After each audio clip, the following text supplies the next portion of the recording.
Di ba yun yung tita ni Anton?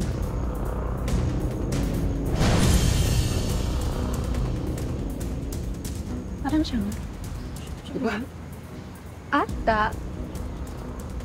Tingnan nga natin, tara.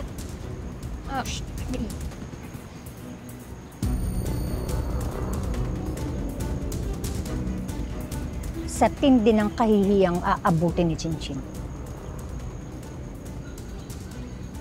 Sigurado. Bibigay na yan.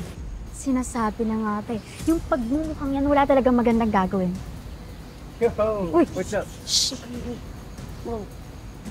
At sigurado rin ako na siya pa mismo ang pupunta sa'yo para ibenta ang eskwelahan na yan. Pag nangyari yun, ihanda mo na yung mga trono natin sa Maka.